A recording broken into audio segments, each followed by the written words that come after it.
Or I guess your my parents' parents' house. house, correct. And what was going on at your parents' house? Were your parents there the entire time? No, they showed up towards the end of the evening, right as we were about to leave. And we were just hanging out, listening to music, you know, Were people having playing some drinks? cards. Mm-hmm. And do you remember anything specific about kind of what Paul and Clay were doing? What was their mood and atmosphere when they were at your house? Just loose and, you know, having a good time. I don't, you know, just having fun. And you said that your parents showed up at some point, is that right? Correct. And then what happened after that? So they showed up and they actually encouraged us, you know, they were like, you guys should just hang out here because we're, you know, having a great time. There's no need to leave, but we figured we would go out and, you know, change the scenery, maybe go meet up with some other people. So we went to Midtown, called Ubers, and went to Midtown. Do you remember where you went first when you got to the Midtown area? I believe we went straight to Kung Fu Saloon. Had you ever been there before? No, that was my first time. Can you describe Kung Fu Saloon? It has arcade games going around the side, and it was not very crowded, I don't think, when we were there. The bar itself has arcade games inside of it. Correct. It's somewhat different than most bars, is that right? Yes, it's very different. How long did y'all stay there? It's tough to say. I mean, you know, obviously the whole night is kind of a blur for me, but maybe an hour, maybe 30 minutes, maybe an hour and a half. And where did you go after? I believe we went straight to Dogwood. And what do you remember about being at Dogwood? So what I remember from being in Dogwood was that we were, you know, I remember going there and it was kind of like an unplanned reunion almost. You know, there was a lot of people that I hadn't seen in a long time. So my memory was just kind of going around, you know, catching up with different people and having a good time talking about whatever it may be, catching up. And then, do you want me to like keep going? Well, so you said that it was like kind of like a reunion. Were there a bunch of other people there that had gone to BGA in the past? Yes, there's people that had gone to BGA in the past. And so there are people from different grades, not just your grade and your group that you went with. Correct. What was the mood of everybody when you were at Dogwood? Like, I mean, like what you'd expect at a reunion, you know, just like everyone was kind of cheerful, happy, good to see you, what are you up to, you know? Which obviously something happened that night, but prior to anyone leaving Dogwood, was there anything that stood out to you about that night out of the ordinary? No. And can you describe when you left Dogwood? And I want to ask you really specifically about in December 2019, so right after this happened, what did you remember happening when you left Dogwood? Yeah, so up until, you know, I'd been shown any photos or anything like that, my memory was that I actually thought I walked out after the crowd had left. And I thought I walked out with my friend Campbell and we saw, you know, an altercation, we saw pushing and shoving, so we ran down trying to, you know, help our friends out if they were involved or break it up or do whatever we could. And then I kind of remember like someone getting knocked over maybe and then like looking around, you know, just making sure everyone was okay, and then kind of running across the street after the, you know, attackers. And then I came across the street, or then I walked back to my friends, you know, we didn't realize anything serious had happened. We were just kind of, you know, walking back like, oh, that was pretty crazy. And then we get across the street and, you know, it's very serious all of a sudden. So, did you see anything happen to Paul or Clay? No. And in 2019, right after this happened, your memory was that the scuffle was already underway when you came outside. Correct. Did you remember that you had been hit during that scuffle? No. And you said that you didn't see anything happen with Paul or Clay. What what did you see, and how did you find out about what happened to Clay? Well, I guess obviously there was commotion, and I heard, just people saying, oh, people have been stabbed, your friends have been stabbed, whatever. But I didn't really see, or it didn't register, I guess, maybe until I saw one of them on the stretcher. I might have seen Clay on the ground, and I think I saw Paul on the stretcher. And that's when I was like, whoa. When you first heard somebody say that somebody's been stabbed, what did you think that meant? I don't know. It's, I was like, I don't know. I mean, I didn't really think it was anything serious. Again, it seemed very like, what do you mean someone's stabbed? Like, no way, someone's stabbed right now. Like, it was surreal, I guess, is the word I would use to describe it. When did you find out what actually happened to Clay and Paul? Oh, you mean that they had passed away, or that they had been stabbed? That they passed away because they had been stabbed. I was on the phone with Carter Trapeni in the hospital, and I think I stepped out of the waiting room, and I took the phone call, and that's when I learned that they had passed away. Do you remember talking to Detective Beavis about a week after this happened? Yes, I do. And can you describe, when you talked to Detective Beavis, what had been going on during that time? I mean, kind of what state of mind were you in?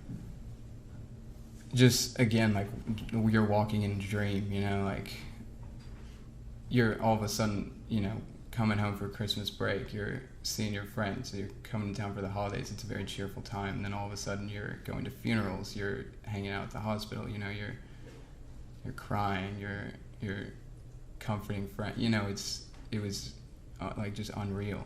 I mean, there's no other way to describe it. And then I think those interviews were right after the funerals, so it's just like, it's, you're just walking like, pinch me, what's going on.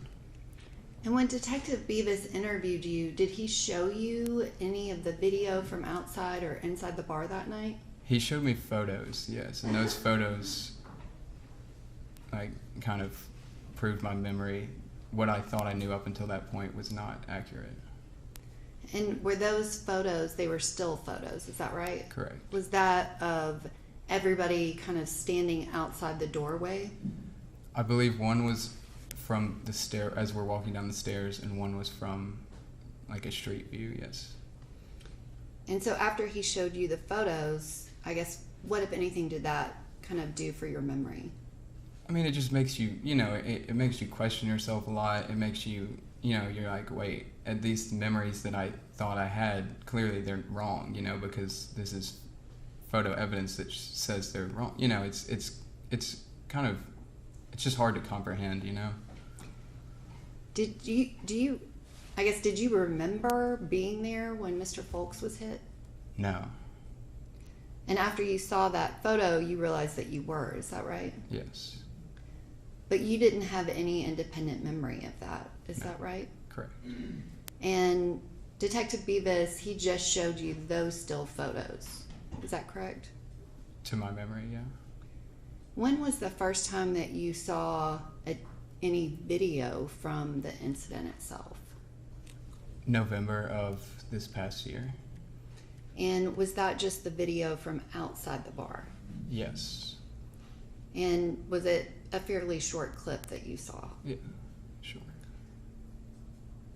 When was it that you've ever been able to see video from inside the bar and kind of the complete video of outside the bar?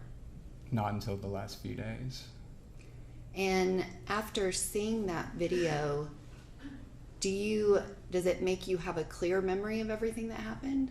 No, I mean, it's by no means clear still. I mean, I guess you start to get almost like flashbacks of stuff that comes back from the night, but even then, all that I've been able to kind of remember is just standing around that long, like chest-high table, and just like kind of going from friend to friend, just kind of catching up. Do you want to be able to remember more? Sure, yeah. I mean, why not? Can you describe that night? Everybody's drinking. How much did you have to drink? I probably had a significant amount. I mean, I don't think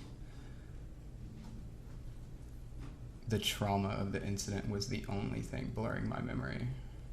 And can you explain what you mean by that? I was probably significantly intoxicated. So you think that has something to do with why you don't remember it super clearly? Yes. And then you said that was in addition to the trauma. Can you explain what you mean by that? Yeah, I mean, it was a traumatic instance, you know. I mean, it's something that has affected me long past just that night, you know. I mean, and just that initial shock of, you know, your friends have died. It's something that it's hard to shake, you know. It's hard to go out in public and feel normal. It's hard to be around people you don't know, around strangers, around, you know, you may have a conversation and you don't know what this person may do next. You know, something like it's a lasting effect. And has that affected your ability to remember some of the details of that night? Yeah. Which you have seen video, is that right? Yes. And do you recognize yourself in that video? Yes. And Your Honor, I'm going to ask to show this witness what has been previously introduced as exhibit number 11, and its file folder, I believe it's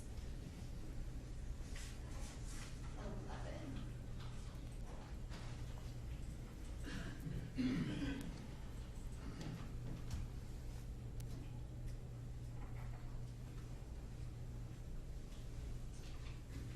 Mr. McCullough, do you see yourself? Hold on, okay, sorry. Go ahead. Go ahead, sir. Okay. Mr. McCullough, do you see yourself in this image? Yes.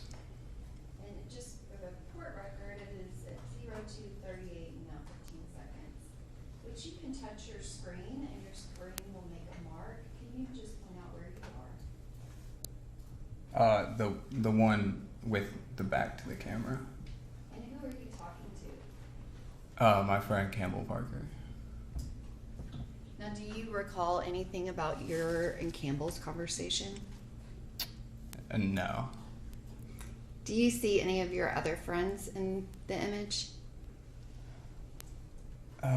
Yeah, I mean, I think that's Clay leaning on the edge of the table. I think he's talking to Emma right there. I think that might be AJ right to his right. That might be Sam behind them. I think it's a little difficult to make out. And have you just walked over on the other side of Emma? Yes. Which again, you've described that you remember being with your friends around a long table, talking, catching up.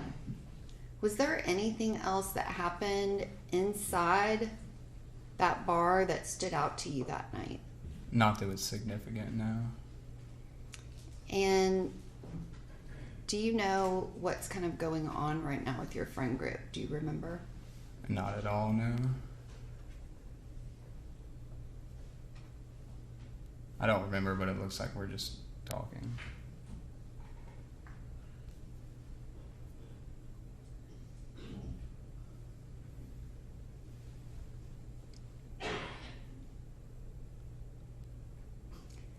Do you have any specific memory of talking to anyone outside of your friend group in the bar that night? No, I don't. And can you describe back then, before this happened, your personality? Was it something where you would talk to people that you didn't know? Yeah, absolutely. I mean, especially if I was, you know, under the influence of alcohol, I would talk to anyone, you know. I would try to be friendly, try to just, you know, make friends. I don't know. So that wouldn't have been unusual for you to talk to someone that you didn't know at all? Not at all, no. Common, if anything. You know, maybe I'd do it more often, you know, because I already know all my friends, and so I'd go talk to other people. which I am going to fast forward just a little bit. It's water. Yeah, there you go.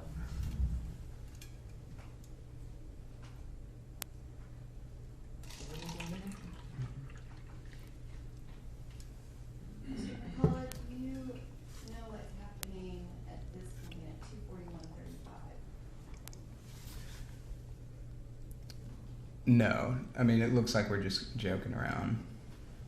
Paul is entertaining. But did you remember this happening before you saw this video? No, I did not.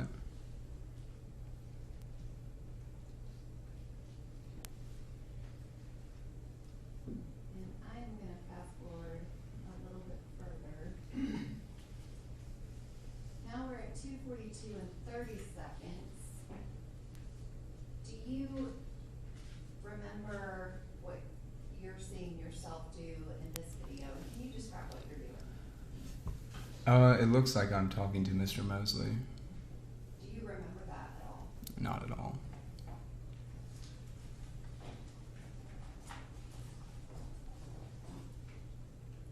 And I have moved up to 2:45:43. Can you describe what you see yourself doing in this video segment? Well, it looks like I'm talking to Mr. Mosley and one of his friends or associates. I don't know. Do you remember this conversation at all? Not at all.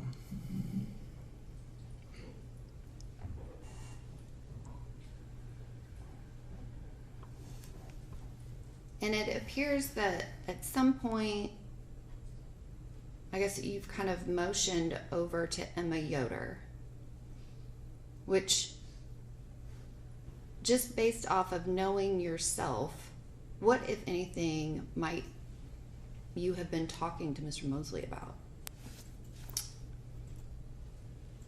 You know, he could have asked me maybe about her, and I could have just been saying, yeah, she's great, she's cool, you know, whatever.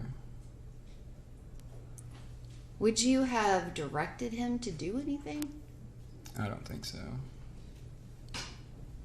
And do you remember this event actually happening? No.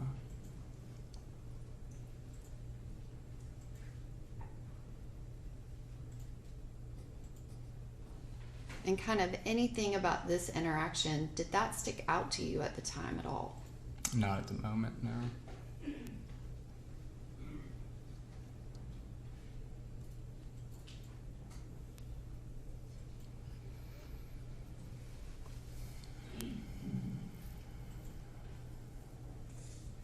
I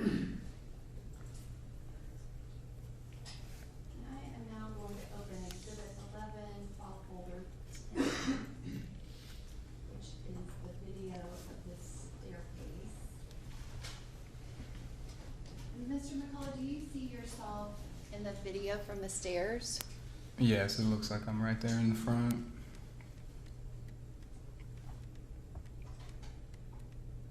And do you remember anything that's being said by anyone? No, not at all. Which, kind of knowing what happened when the detective is asking you about that night, if there was something, I guess, kind of pertinent, would you have told the detective about it? Yeah, I mean, if I had remembered anything, I would have disclosed it. Did that seem like a pretty normal event of just leaving the bar to go outside? Yeah, absolutely.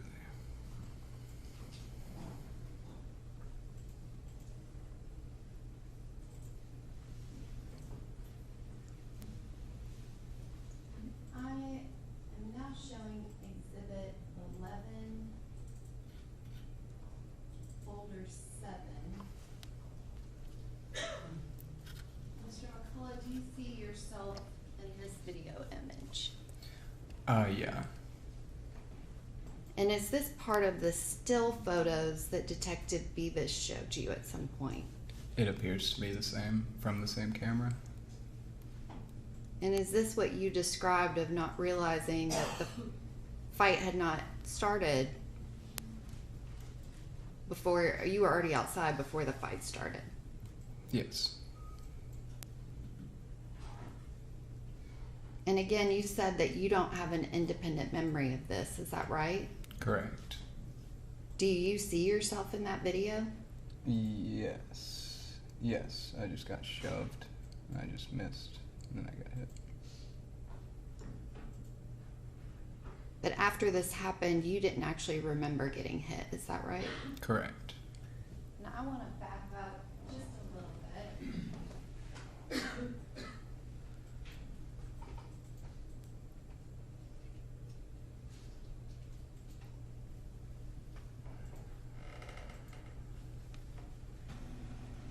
Now, right here at that moment, are you able to see yourself in that video? Yes, you want me to touch the screen? Yes, please. I think. And what are you doing right here, Mr. McCullough? It looks like I'm trying to help my friends out after they were attacked And then helping them out how? by defending them. So are you actually swinging at Mr. Mosley? It appears so. And do you remember that happening? No.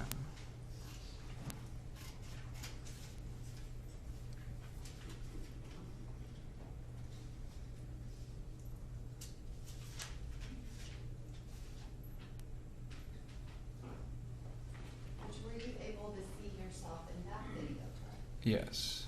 And what is happening to you in that video? Well, it appears like I'm,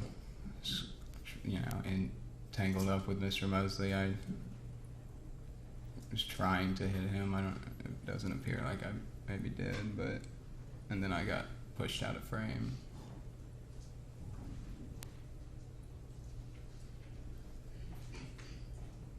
And I am showing Exhibit 11, Folder 6.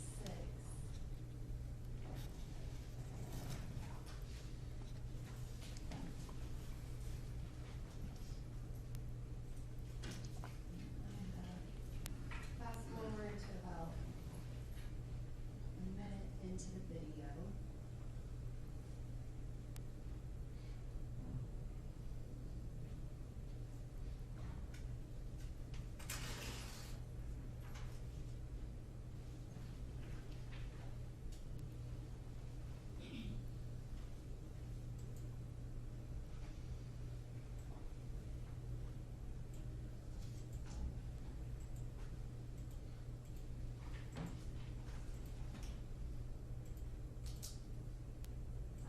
Mr. McCullough, are you able to see yourself there in that video? Yes.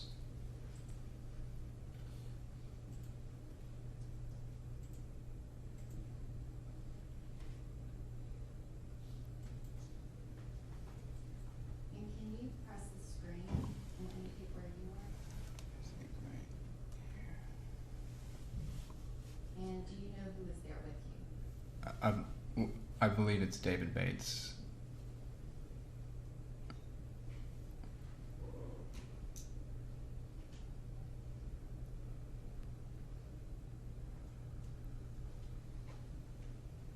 And can you press the screen and show where you are now? I kind of was watching a different area. Oh, yeah, right. You want me to, right over here. We're moving away now. And so you're over on that dogwood side Right, like over here. of the sidewalk. Are you able to tell who's there with you? Not exactly, no.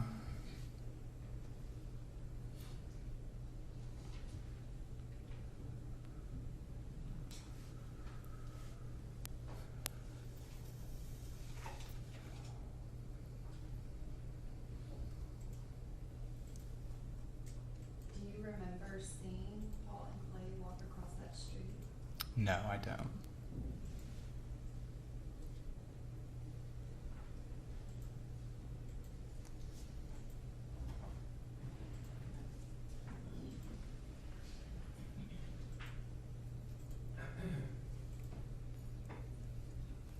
And do you see yourself doing anything right now? Would you like for me to back that up? Yes, sorry.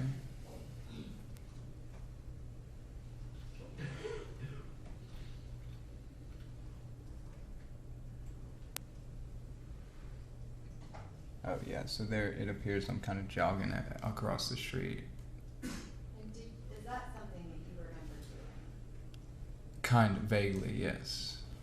And where did you go? I kind of chased, you know, like followed them into the parking lot or where they were getting into their vehicle.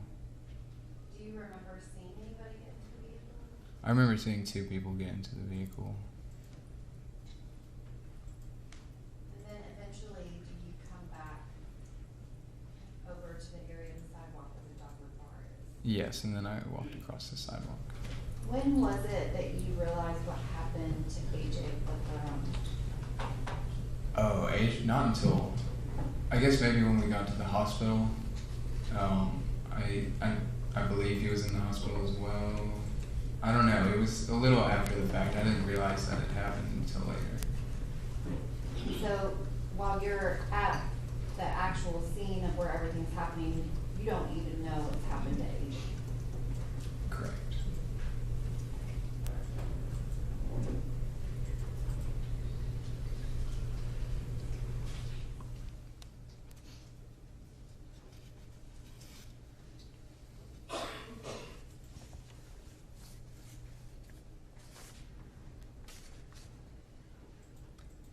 Which, Mr. McCullough, you identified Mr. Mosley in that video.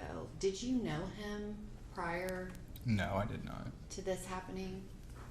No. And again, you said that you don't remember any of those conversations with him. Correct. Thank you, Mr. McCullough. I don't have anything else. Okay, Mr. Quillen?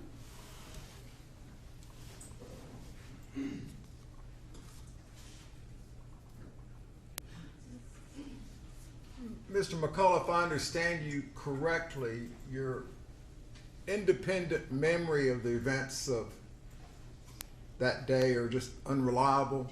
Correct. Going back to December of 2019, how much did you weigh back then? If I had to ballpark, maybe 170, And how tall are you? about 5'10" or 5'11". 5'10".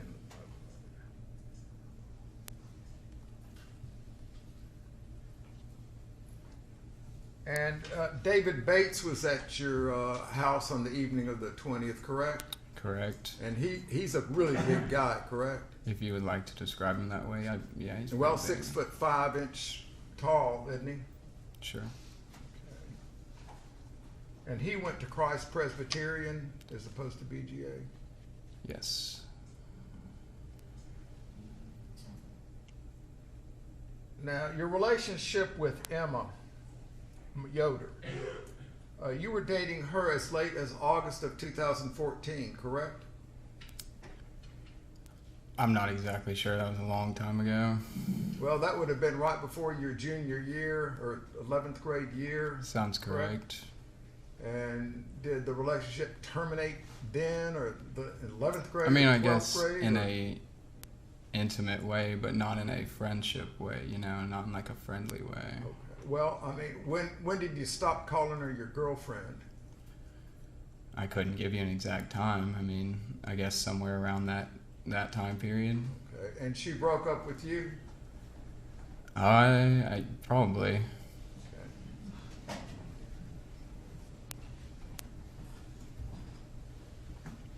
And so she goes to the University of Colorado at Boulder, and you go to the University of Denver?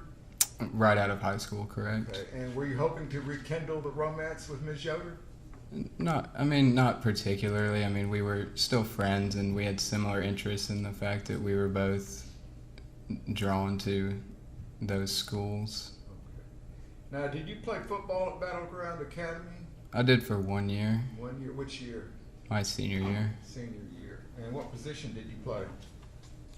I was like an outside linebacker.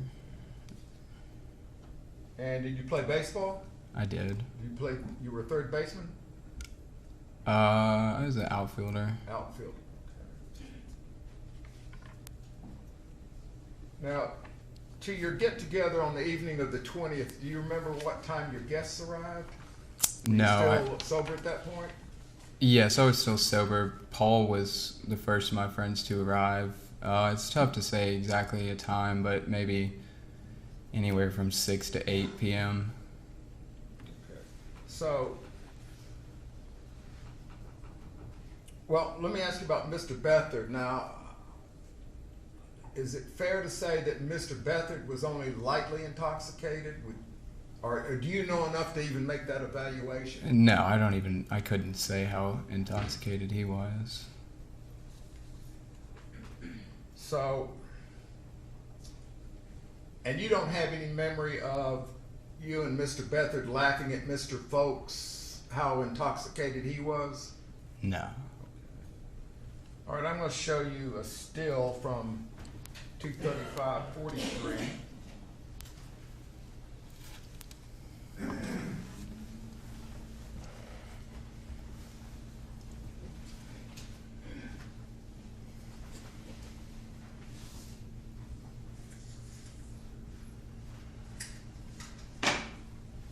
$235.43 7/4 stair top camera.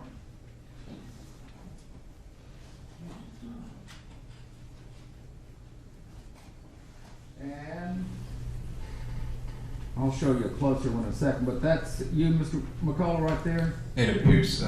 And to your right, Clayton Beathard. I actually don't. I can't identify if that's Clay or not. Okay. And Samuel Folks over here. That appears to be Sam. And Mr. Bethurum right here. That appears to be AJ. All right, I'm gonna go to a little tighter shot and so you can identify. Okay, I'm gonna put a WM for you right here. Is that Sounds good. all right? And an SF for Sam Folks over here. Okay. Does that look accurate to you? It does. Okay. And, all right, we'll offer this as an exhibit. Collective. Argument number 40.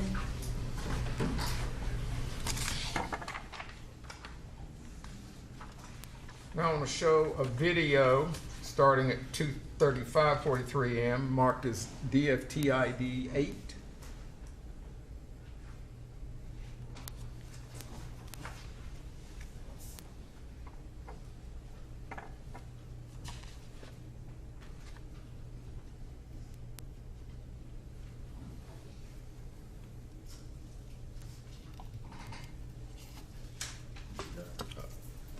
Not yet. Okay.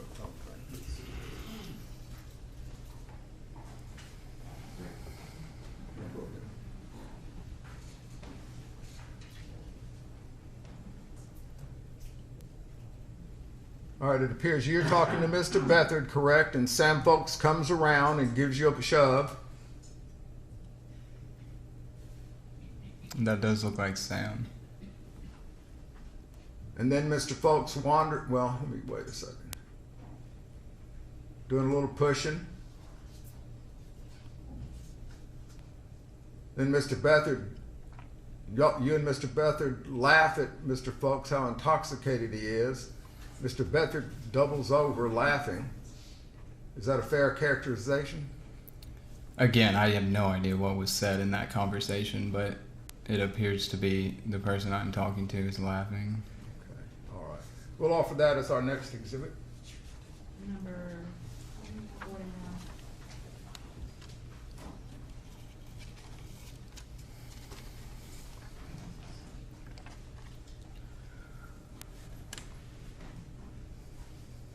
Moving on to the fight, Mr. McCullough, and you don't have any independent memory, and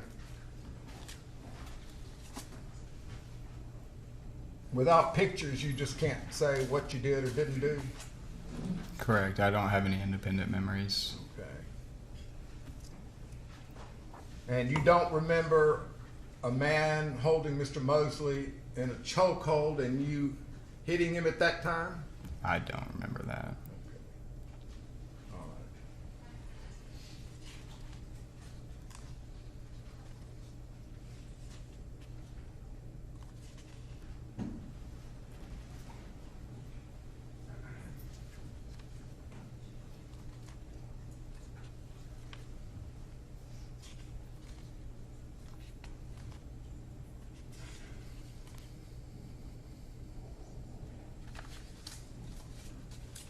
Now, towards the latter part of the fight outside, do you remember David Bates grabbing you and holding you off? No, I don't remember that.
And the Sunday after this incident, 8 days later, Sunday, December the 29th, you remember being out on the VGA campus, correct?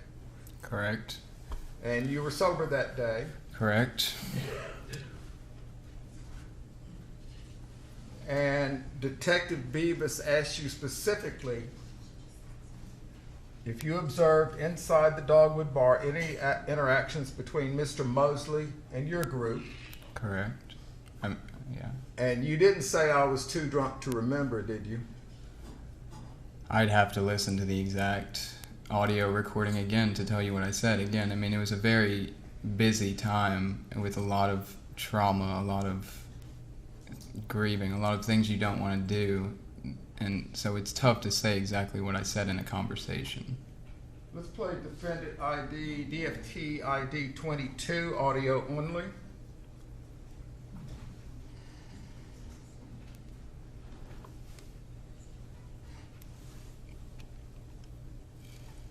Interaction between the person that was arrested for this and anyone in your group or anyone in his group. Yeah, you want me to just tell you what I remember? It's really, from talking to everyone else, I think my sleep is the least helpful, but Well, that's fine. It's, yeah, you remember, so I just remember, all I remember, I didn't see anything happen inside the bar, I didn't see anyone get approached. interaction between That's it. We'll offer that as our next exhibit, Your Honor. 42.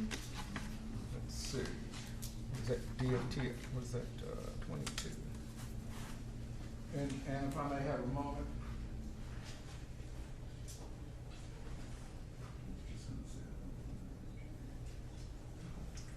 No, that's all we have. Let me gather up that.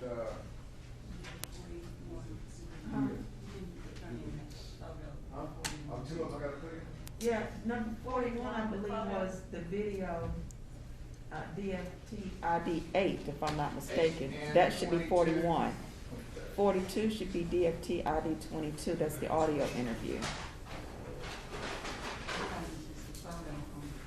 I have photo was 40.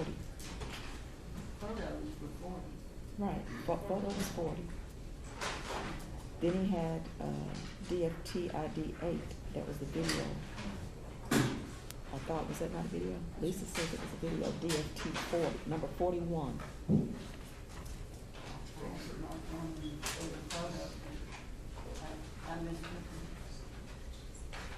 Yeah.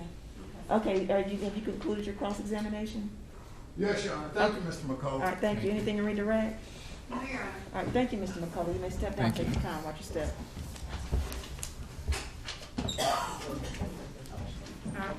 Is the state ready to call your next witness?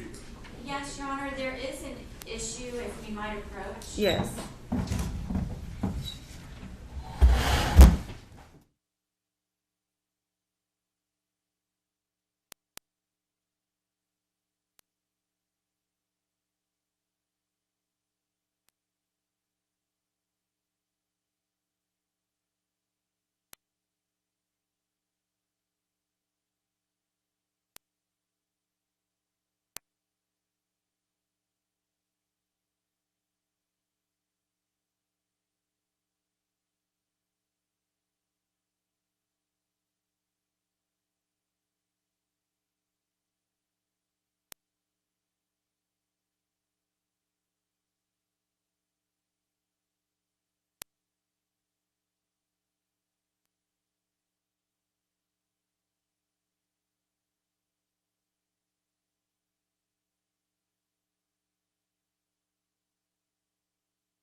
And prior to working at the Dogwood in Nashville, did you have any specialized first responder training?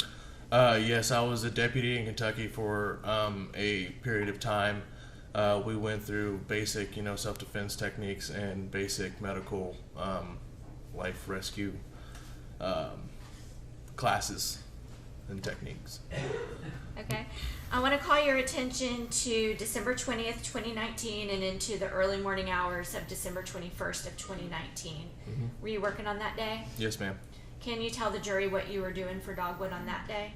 At that time, I was working as head of security, doing my basic duties, making sure that everybody was okay, making sure that my guys were okay. We shut down the place properly and, just normal security night. Okay. What time does the bar close? So the bar closes by 3 a.m. That means everybody has to be out. Typically lights are up at 2:30, and we, give a warning, tell everybody to start leaving, and then 2:45 we give a hard push and start getting everybody out to meet that 3 a.m. deadline. Okay. And if somebody were to try to come into the bar around 2:30, 2:45, what would y'all do? Typically, it is no reentry after 2:30. However, it's a case-by-case basis. If they speak to the door guy, such as, "Hey, man, I need to run my keys out to a friend," or they left their phone or something of that nature, access may be granted back inside the bar. But typically, after 2:30, nobody is allowed in. And is there anything that the staff does in particular right at closing time? Yes. Once everybody is out of the bar is secured. I do a walkthrough, make sure that nobody is, lingering in bathrooms and stuff like that. Doors are locked, and we start pulling trash cans and begin our closing duties for the night. Did you notice anything inside the bar that night that drew your attention? No, ma'am. My security staff is very prideful on being proactive rather than reactive. We walk around in Rome and make sure that everything is good to go, and if anything does arise, it ends quickly. That night was a very smooth night altogether. No physical altercations, no verbal altercations that got our attention whatsoever. If you had seen something out of the ordinary inside of the bar that made you feel like things were going awry, what would you all have done?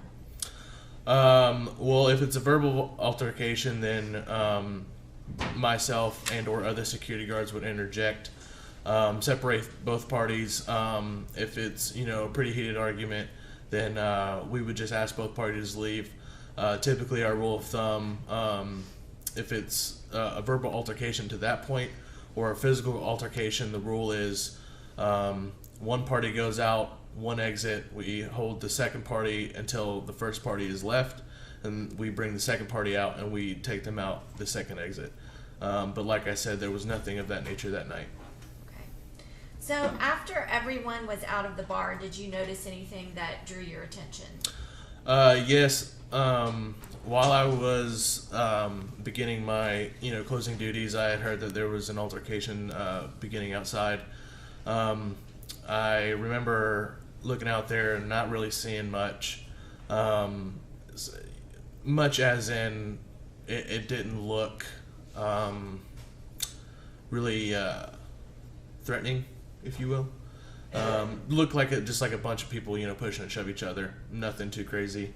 So I just, continued on with my closing duties. Did you think you needed to go out there and defend anybody from getting hurt? Absolutely not. What I saw was, a bunch of people, like I said, pushing and shoving each other. There might have been a punch thrown, but there was never a point in my mind where I had hoped that somebody was able to defend themselves due to life-threatening altercation. It was nothing like that. It is not uncommon to see altercations outside once bars close, whether it be us or from another bar. Legally, we are not allowed to get involved in anything like that. However, as a human being, if there was anything that was ever life-threatening, I myself and my staff would have stopped. anything that was going on. Okay. And again, you didn't see anything that you felt like needed to be. Absolutely not. Okay. Did you ever see anybody with a weapon? No. When did you become aware that the situation actually was a very dangerous situation? So I was upstairs, continuing my closing duties. At some point, I had heard that somebody had gotten stabbed, to which I responded and ran outside. I now know that was Dave Hangley letting one of the managers know that somebody was stabbed and to call 911. So I began to run outside. Dave Hangley was already on the ground working on, now that I know, Clay Beathard. I went over and asked Dave if he was okay, if he needed anything. And then he said, no, I'm fine. Go check on that guy over there.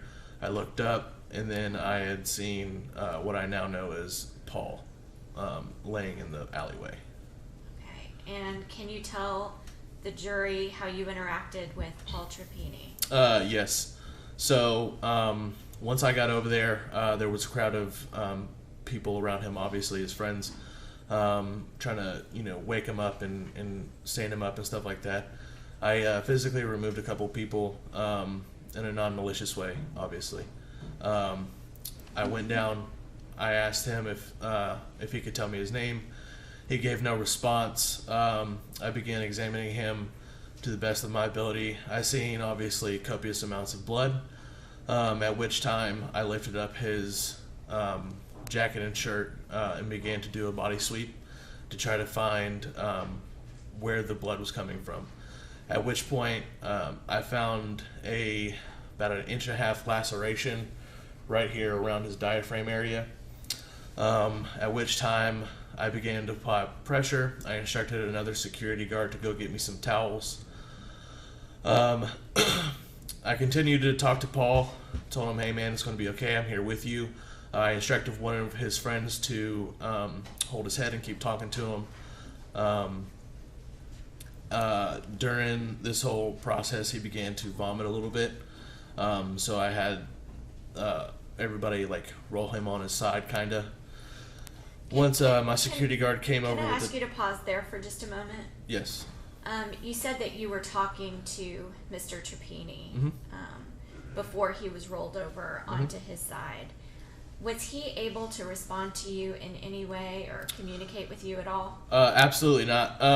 The only response that I got was that he had looked at me. Me and him were looking eye to eye. Very shallow breaths, no verbal response whatsoever. There was no real, he didn't grab up and reach for me or anything like that. He was just there, kind of lifeless. And you said that you rolled him over on his side? Yes, I rolled him over on his side because I didn't want him to asphyxiate on his vomit.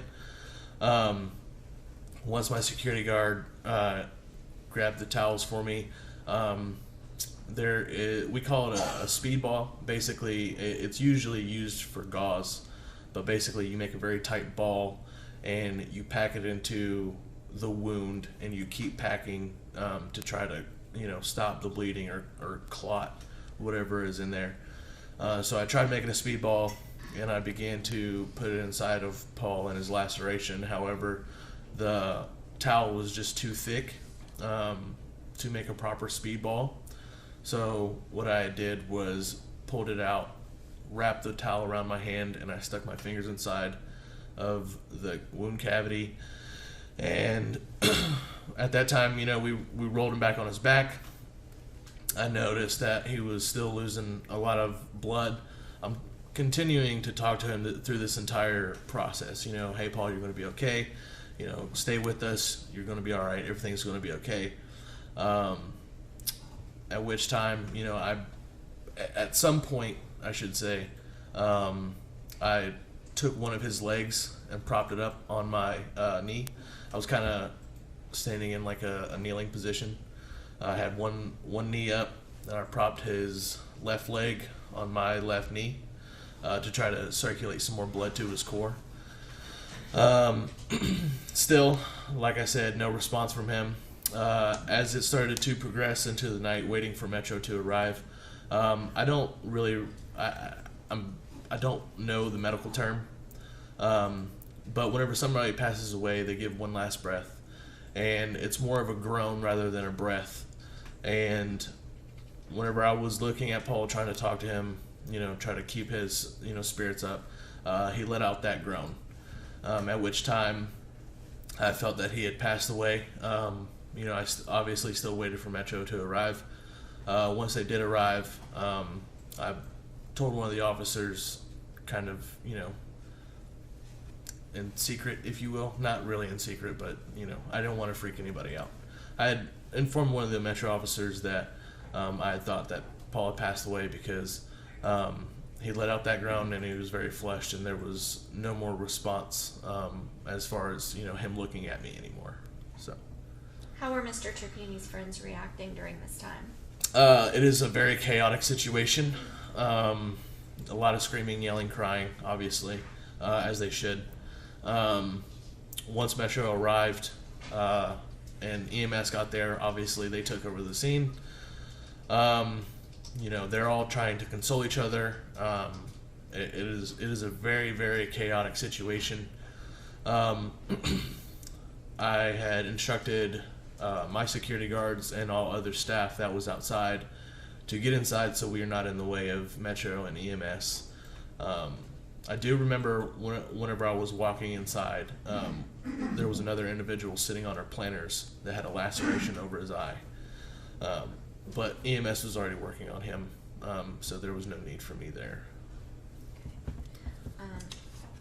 And are there video cameras at Dogwood? There are a lot of video cameras. I could have just one moment.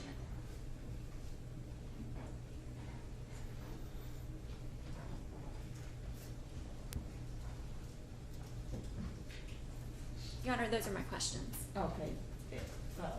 Cross-examination, Mr. Fuller? No questions, Your Honor. Thank you so much, sir. You want to step or just stepping down? Yes, ma'am.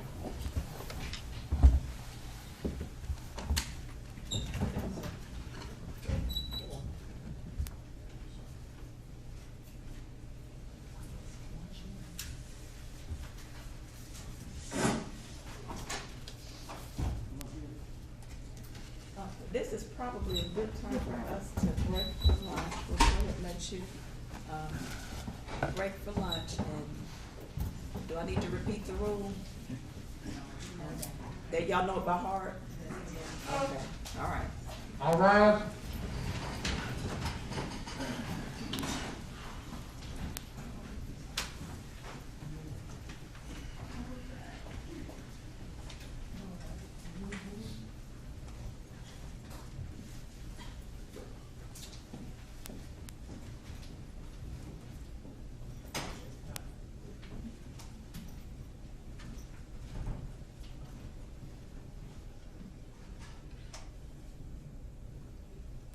Okay. Are there any issues that the court needs to look into over the lunch break? Any evidentiary issues that I need to research? Not here, Your Honor. Okay, all right. Y'all think about 45 minutes is enough time? Yes, sir. Yeah, as I nod my head, yes. Yes, sir. All right.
Thank you, drink, back there.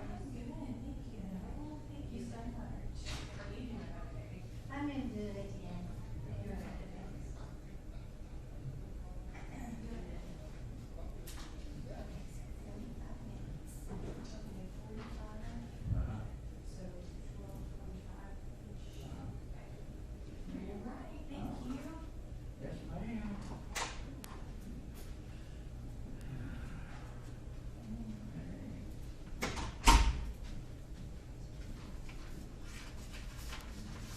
Okay, think I might as well go on and move tomorrow's docket? What do you guess? Yeah, I guess so. Yeah, let's see what we still have in front of you. Oh, goodness.